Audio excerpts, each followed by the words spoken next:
Breaking news, ICE and FBI raid Senator's office in Washington, D.C. for 2 tons of drugs seized. Now let's get into the details.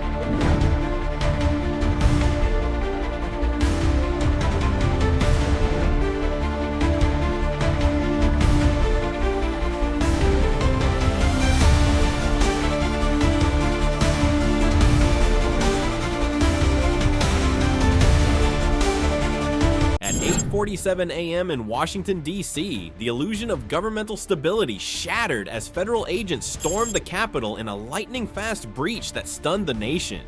What most Americans assumed to be the safest building in the country instantly transformed into the epicenter of the most explosive corruption scandal in modern history. 2 tons of fentanyl and heroin, $11.6 million in cash, and classified documents tied to narcotics transport, all of it hidden in the heart of the Senate, created a revelation so severe that even veteran investigators were forced to confront a terrifying truth: the government had not simply been infiltrated, it had been compromised from within. If viewers want to understand how deep this rot went, they must stay for what comes next, because the answers only grow darker. And the foundation of this story lies in the question no one ever dared to ask: how long had the guardians of the nation's laws been quietly serving its enemies? As the evidence from Room 312 was processed, the scope of the operation widened with astonishing speed.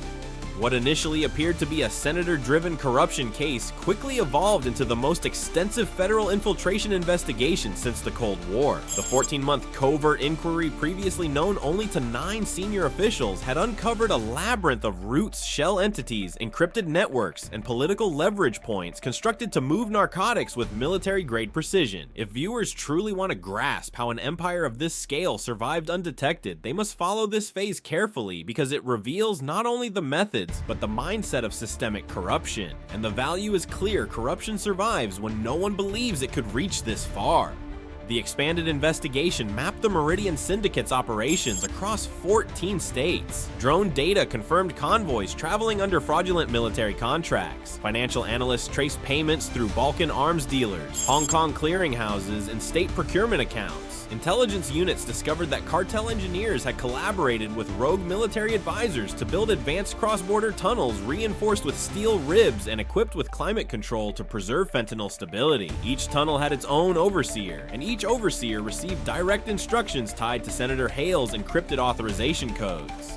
The investigative teams also uncovered hidden logistics chains that linked trucking depots in El Paso, Phoenix, Joliet, and Chattanooga. These were not ordinary warehouses, they were fortified compounds masquerading as civilian operations. Some contained chemical incinerators used to destroy evidence within minutes. Others stored suppressed carbines, encrypted radios, and even night vision gear. Every location shared one chilling feature: failsafe procedures designed to activate the moment federal scrutiny appeared. If you want to understand why interventions repeatedly failed for years, the answer lies here. Every shutdown attempt triggered a coordinated escape protocol devised long before any agent arrived. The deeper the investigators dug, the clearer the hierarchy became. At the top was a 3-person command cell controlling finances, logistics, and enforcement. Beneath them were regional coordinators, most of whom had legitimate government credentials. Finally came the operatives' tunnel crews, drivers, chemists, and armed guards trained to counter raid tactics. The syndicate didn't simply coexist with US infrastructure, it repurposed it. By the end of this expanded phase, one conclusion was inescapable: the Meridian Syndicate was not a cartel infiltrating a government, it was a cartel using government as camouflage. And if viewers think this is the peak of the story, they should stay alert, because the next phase unleashes something far more dramatic: coordinated strikes designed to cripple an empire.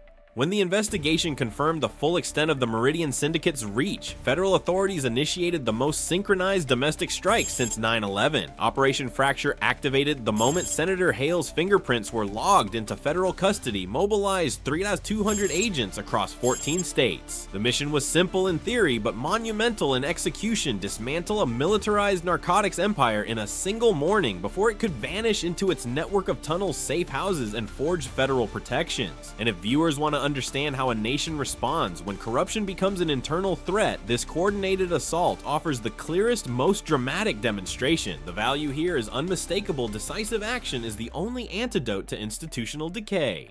At 4:12 a.m., unmarked hangars in Arizona, Texas, Georgia, and Illinois opened simultaneously. Tactical teams wore no insignias, an intentional measure to prevent identification leaks from compromised officials. They carried encrypted headsets, rapid breach tools, and thermal-guided mapping systems designed to pierce through the syndicate's layered defenses. These units weren't preparing to raid street-level operations. They were preparing for compound warfare. The first strike ignited outside El Paso. A trucking depot outwardly legitimate but internally fortified held 16 armed guards, tunnel access points, crates of military carbines, and sealed fentanyl drums. Drones marked every heat signature. Flashbangs erupted. Gunfire cracked across steel walkways. Within minutes, the first major hub of the Iron Corridor fell.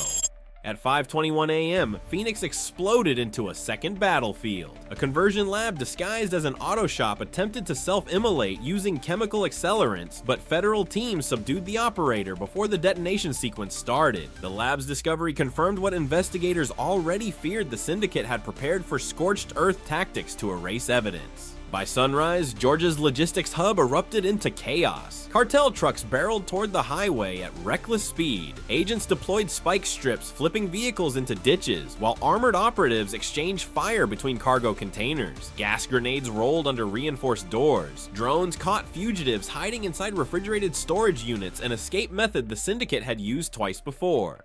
Senator Marcus Hale had once been a symbol of national security, praised, televised, and trusted. Yet behind the polished speeches and patriotic branding lay a criminal empire so vast it blurred the line between politician and cartel architect. The raid that slammed him against the hallway wall like a trafficker caught at a border checkpoint was not a moment of surprise. It was the consequence of 14 months of silent, methodical investigation, a countdown that finally reached zero the second his fingerprints were secured. This wasn't a spectacle, it was a reckoning.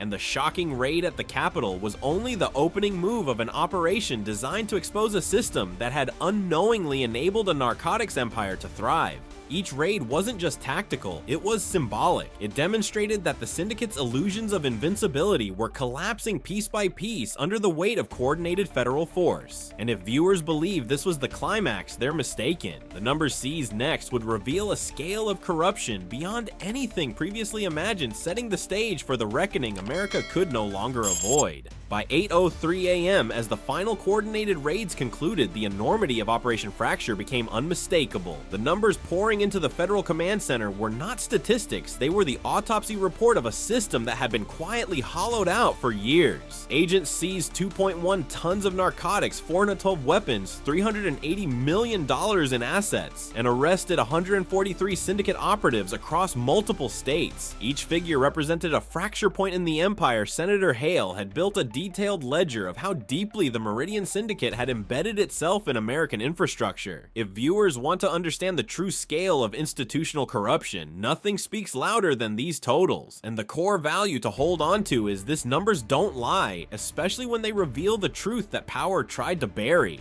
The narcotics alone painted a grim portrait. Fentanyl drums bearing the Meridian emblem were found in refrigerated containers engineered to bypass chemical sensors. Heroin bricks stamped with cartel insignias were stored in weapons crates designed for military-grade transport. Meth conversion labs recovered from Phoenix and Nevada contained industrial mixers, chemical stabilizers, and forged documentation linking their output to federal supply chains. These weren't makeshift operations. They were industrial-scale narcotics factories operating under the shield of government legitimacy. Weapon seizures were equally alarming. Among the 412 firearms were suppressed carbines, modified rifles originating from Balkan routes, and military-issue gear that should have been traceable only to overseas units. Ballistic reports later confirmed that some of these weapons matched unsolved shootings connected to enforcement teams within the syndicate's hierarchy. The discovery of encrypted radios and night vision equipment showed that the organization had prepared for prolonged fighting, expecting law enforcement eventually to discover their operations, but not to strike this quickly or this forcefully. The financial seizures added another layer to the collapse. Frozen accounts revealed a flow of $14.7 billion over 8 years, with funds passing through shell contractors, municipal budgets, and foreign clearinghouses. Vehicles, properties, and covert businesses were seized in coordinated sweeps. What shocked investigators most was how many transactions appeared completely legitimate until cross-referenced with the Meridian ledger. The arrest totals underscored the syndicate's reach. Drivers, chemists, tunnel engineers, logistics coordinators, and armed guards were detained in rapid succession. Several attempted to flee using pre-planned escape routes, but coordinated raids cut every exit simultaneously. For the first time in 8 years, the Iron Corridor was silent. If viewers think these numbers represent the end of the story, they should prepare for what comes next. Because the ledger discovered in Hale's office revealed something more dangerous than narcotics or weapons, a political network that had enabled the empire to exist. The real earthquake of Operation Fracture did not come from the raids, the arrests, or even the staggering narcotics totals. It came from a single binder discovered in Senator Hale's office, the Meridian Ledger. What investigators found inside that unmarked folder transformed the case from a criminal takedown into a political detonation. 77 officials spanning procurement officers, transportation inspectors, Senate assistants, regional police chiefs, and even former military advisors were listed with surgical precision. If viewers want to understand how an empire thrives inside a democratic system, this is the chapter they cannot afford to skip. And the value here is profound corruption is never random. It is engineered through networks of power, influence, and silent compliance. The ledger mapped a hierarchy unlike anything federal analysts had seen. Each official had a designated function: reroute shipments, disable cameras, bypass checkpoints, delete inspection logs, delay inquiries, or fast-track fraudulent contracts. Every action had a matching payment. Every payment supported a specific cartel operation. Some entries showed clearance windows timeframes guaranteed by insiders to ensure that fentanyl shipments passed undisturbed through ports, depots, and border zones. This wasn't infiltration. It was integration, the merging of criminal strategy with government authority. Financial forensics deepened the horror. Bank records tied to those 77 officials revealed transfers routed through consulting firms, nonprofit grants, infrastructure subcontractors, and even education funds. One transportation inspector received payments disguised as safety modernization bonuses. Another received foreign travel stipends that masked Balkan weapons transfers. A Senate assistant accepted research grants that aligned precisely with tunnel construction phases. If viewers want to grasp how corruption hides in plain sight, these examples offer the clearest insight. Crime thrives when packaged as legitimate governance. Inside room 312, the evidence spilled like a confession. Fentanyl bricks stamped with cartel emblems, heroin packaged for mass distribution, classified memos bearing security codes tied directly to illicit shipments. These were not random discoveries, they were the fingerprints of an internal betrayal engineered to move billions in narcotics across state lines under the guise of official clearance. As viewers take in this revelation, one truth becomes undeniable: corruption isn't always loud. Sometimes it hides behind polished podiums and legislative authority, striking only when the mask finally cracks. Influence extended well beyond finances. Encrypted chats recovered from Hale's devices showed that political leverage was a key strategic tool. Some officials provided advance notice of federal audits. Others drafted misleading internal memos to redirect oversight teams. In several cases, sympathetic coordinators inside municipal offices manipulated zoning regulations to provide cover for syndicate warehouses. And in the most alarming revelation, at least 9 officials attempted to erase years of emails and digital logs the moment the Capitol raid went public, proof of coordinated panic within the network. But the most devastating impact was emotional. Communities across the country, especially those hardest hit by fentanyl, realized that the suffering they endured was not only caused by cartel traffickers. It had been enabled, protected, and facilitated by the very institutions sworn to shield them. The trust between citizens and government cracked in real time.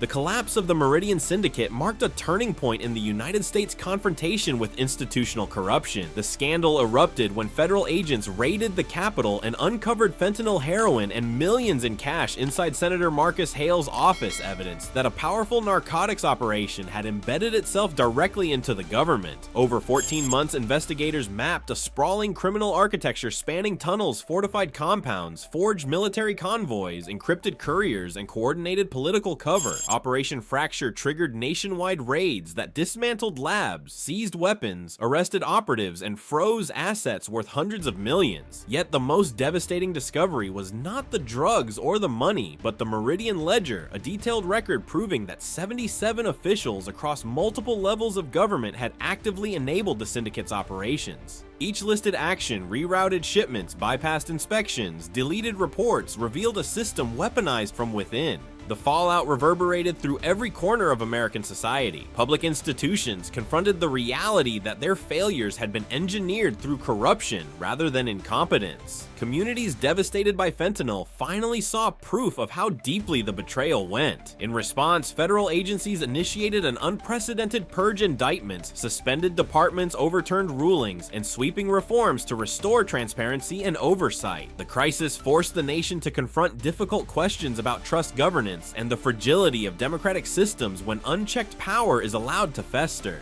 Ultimately, the Meridian Syndicate case stands as both a warning and a call to vigilance. It demonstrates that corruption thrives when individuals assume the system cannot fail and collapses when citizens demand accountability. The work of rebuilding trust is ongoing, but the exposure of this hidden empire offers a chance for renewal. Whether that opportunity is seized depends not only on institutions, but on the public's determination to remain informed, engaged, and watchful. Only through collective responsibility can a nation ensure its safeguards remain stronger than those who seek to corrupt them. If viewers believe this is where accountability ends, they should stay through the next section, because once the power network was exposed, the federal response shifted to something unprecedented: full-scale purification of government ranks. Once the Meridian Ledger revealed the scale of institutional compromise, federal authorities initiated an emergency purge across local, state, and national levels. What followed was not simply a legal process, it was a structural cleansing designed to strip corrupted influence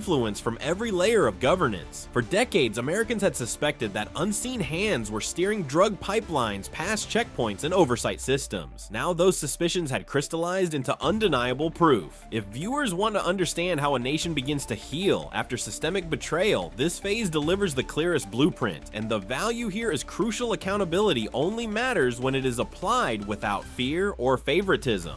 Within hours of the Capitol raid, sealed warrants were activated across 23 jurisdictions. Offices tied to compromised officials were locked down. Computers were seized. Entire divisions were suspended pending forensic review. Procurement departments in multiple states froze contracts linked to shell companies identified in the ledger. Transportation agencies halted rail and trucking clearances until independent monitors could verify their integrity. Courts overturned rulings tied to corrupt referrals, triggering a cascade of retrials and audits. This wasn't bureaucratic disruption, it was emergency triage. The DOJ formed a crisis command unit to oversee the purge. Their priority was to identify every node of influence the syndicate had built over 8 years. Some compromised officials cooperated, revealing long-running schemes disguised as public programs. Others attempted to destroy evidence or flee, but coordinated monitoring ensured no escape routes remained. Several high-ranking figures once celebrated as reform advocates were indicted after investigators linked them to encrypted communications with Hale's operation. The shock wasn't only the number of corrupt officials, but the positions they held individuals entrusted to safeguard budgets, infrastructure, and community welfare.